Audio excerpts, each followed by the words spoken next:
Kevin, any chance of getting something to drink? Yeah, we'll grab some. All right, we're joined by Coach Randy Sanders, quarterback Austin Herrick, and linebacker Dylan Weigel. Coach Sanders, if you'll open things up with an opening statement, and we'll open it up for questions. I guess losing sucks, you know.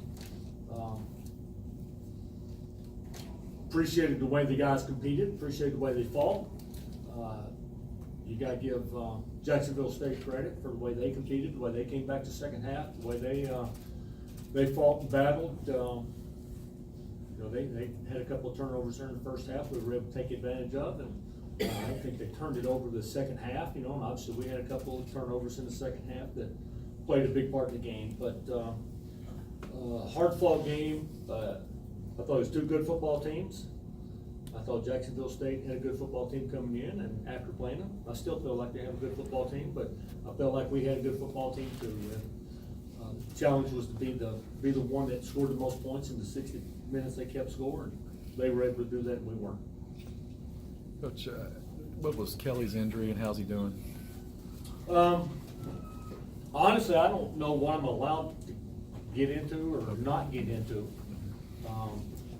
I will just say that once I got out there and saw him, there was no doubt that he was injured. You could see that pretty evidently, but hopefully he'll be okay. It was pretty significant, but hopefully he'll be okay. On the fumble on the goal line, was it knocked out by somebody trying to help him get over the goal line? Honestly, I couldn't see it, and they wouldn't let me look at the replay. I don't know. You know, that's one of those coaching points that sometimes takes a hard lesson to really sink in. You always tell guys you never extend the ball except for fourth down. Never. You know, because as soon as you stick the ball out, it gets away from your body. It can always come out. So never extend the ball except for fourth down. Obviously, that was a first down play. So at worst, I would have loved to have had second goal on the half-yard line. You know, I've had it happen probably 3 times in my career, something like that. And you know, Quay's a heck of a football player, competed his guts out and fought and battled and trying to make a play to win the game. And I understand that, but it's one of those things that hopefully we can correct in the future. Did you talk to him after the game briefly or at all? Well, I talked to him when it happened. I just I told him, I said, you got to put that behind you, you know, because when the announcement came out, I think threw his helmet, got penalty.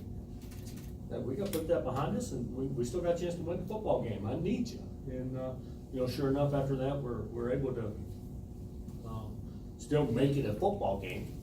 You know, you always just play the next play. You try to learn from the past, but you move on to the next one and play the next play. Any questions for the student athletes? When you got the ball back one last time, did you feel like things were going to happen there? Yeah, I think every time you get the ball, I feel like something's going to happen. But I mean, we've been in that situation so many times, and we've had success in that situation. And that's really how we end practice each week. We do a 2-minute drill on Thursdays, and that's a situation we feel really comfortable in. And you know, frustrating to see it, you know, not go our way there, but. At the end of the day, you just got to execute, and the team who executes the best wins the games. And you know, we didn't do our part that second half. How was Quay handling the fumble? Obviously, he's a competitor. He's frustrated with it, but you know, we had a few guys talk to him, and you know, I mean, we wouldn't be here if it wasn't for Quay Holmes. Quay Holmes is a great player. He's going to continue to be a great player. It just stinks that happened, but it wasn't intentional or anything. So, you know, it happens, and he'll be better for it, and I'm sure you guys will really like what you see out of Quay next year. I'll say this too, you know, because of when it happened, it will probably receive a lot of attention. But there was a whole lot of other plays in that game that could have gone a different way and would have had a chance to impact that game just as much. Now, obviously, that one at the end, at the goal line, gets a lot of attention. But there was a whole lot of other plays that just a little bit off. And unfortunately, that was kind of the story of our last 2 games, just a little bit off. Dylan, you know, I know your guys are disappointed losing here, but at what point are you gonna look back and take some satisfaction from what you're leaving here? You know, it's been an honor to play with these guys, for this coaching staff, and even for this university. We've came a long way since I got on campus four and a half years ago now. It's been an honor to do it. I think we set a good foundation. You know, there's a lot to look forward to this team coming in the next couple of years. We've made strides from where we started off our first year playing as freshmen. I just think we've given this program a good foundation to build off of, and I'm excited to see what the future holds for them. Got time for a couple more questions. Anything else? All right. Thank you, Coach. Thank you, guys. Thank you. Gracie.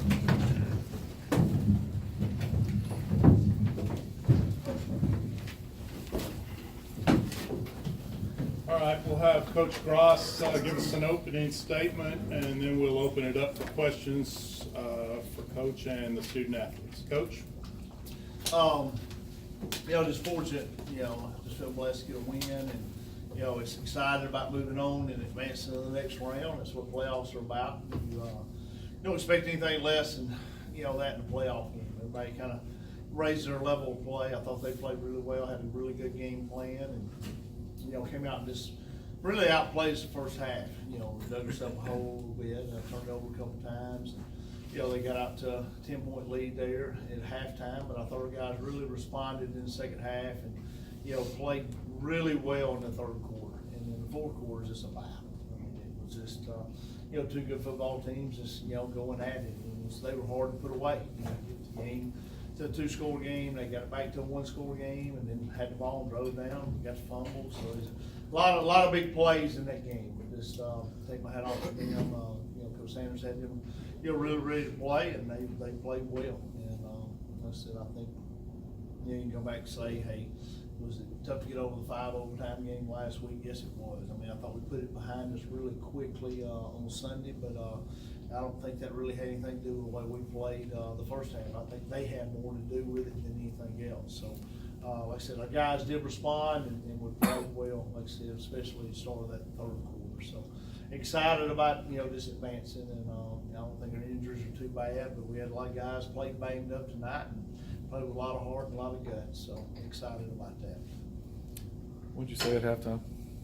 Well, just, we wasn't playing very well, and so if you wanna, advance and continue to play, you gotta play better. And, we talked all week about playing better in the first of the third quarter, and, that's been a kind of an Achilles heel, especially in, most of our games. Very few games this year we played, and that's not characteristic of our team, but this year's team has struggled a little bit in the third quarter. And, so we look for ways to change that, and I thought we'd come out with a lot of energy to start that third quarter. So that was the main thing we talked about at halftime. And I think we come out and was able to run the football more effectively. That was one of the things offensively we couldn't, run the football that well in the first half. So we did a better job of that. And like I said, defense got a couple stops there, 3 and outs, and we were able to go capitalize on that. Had to go length of the field to do that and play well. Shaq, you're smiling. What was halftime like? Well, he just told us pretty much. How emphatic was it? We excited to have this in back. A lot of people don't know, we'll announce injury reports and stuff, but he's been out with mono for a month now, right? He's been back, but we missed him in the lineup, so he made up for that tonight. So we're just glad to have him back on the field. It's just heartbreaking to watch him, not be able to play over the last 4 weeks. So we're just glad to have him back on the field for sure. Not only did you come back, but come back with 3 touchdowns. Just how'd that feel? Just give glory to God, man. Coming in, they're throwing me the ball. Offensive line blocking well. Coaches dialing it up. We just executed. It just felt great. Was there something about the coverage that kind of made him the guy tonight? I was just taking what they can give me. They were giving me man on third down majority of the game. So, I was just going with the best matchup on the field. Shaq made a couple plays for me. Jalen, you're the first running back to get 100 yards this year for this team. Was there something, again, about the matchup tonight that produced that, or just was it emphasis, or what happened out there? O-line blocked very good. They blocked very good. pitching inside, I had to bounce it out a little bit, get vertical, going north and south. Marlon, can you take us through the interception play? Yeah. They've been running the boot a lot of the whole game, and I just saw the choice to take the guy in front of me, so I feel like I should rob something, anything that come my way, and that's what happened. And when I caught it, the only thing I was thinking about was scoring. Were you on the field for the fumble play down the goal line? So yes, sir. I was. We couldn't tell on the replay. What happened there? They tried to bounce it outside, and I made them cut back in, and I don't know what happened after that. A lineman tried to get me, so luckily we got the fumble though. We needed that turnover, and the D-line made a lot of great plays tonight, and so did the linebackers. John, it looked like the guy that was trying to help them get over the goal line might have helped cause the fumble. What did you see on the replay? Our guy said, I think Trey got the ball out, you know, as he really Yeah, paused, okay. I think he ripped it out, but he was on top of like one of their guys and our guys, and kind of happened simultaneously, but it definitely come out before he, you know, was on the ground, so I was glad that we got the fumble this week. It was one we didn't get last week, so it was good to have opportune time, so for sure. How does it feel to get, I don't know that there was a monkey per se, but the first round thing, you know, the one and done I thing? mean, it's just anytime in the playoffs, you gotta feel good about a win. You know, they're so hard to come by. You know, you look at the teams we played in the playoffs, and, you know, most of them have been conference champs, and they've won a lot of games. I mean, so this team was really good, so it was good to get a win over a quality team, and yeah, that's what playoffs is about. I mean, you're not gonna play anybody that don't deserve to be there, and this team very much so deserve to be there, and you can tell that. So, and it's, you know, can we play better? We can play better. You know, we gotta play better if we will continue to play. And I think these guys know that, but it's fun to still be playing for sure. Any more questions? Guys, thanks a lot. Congratulations. Good luck next week.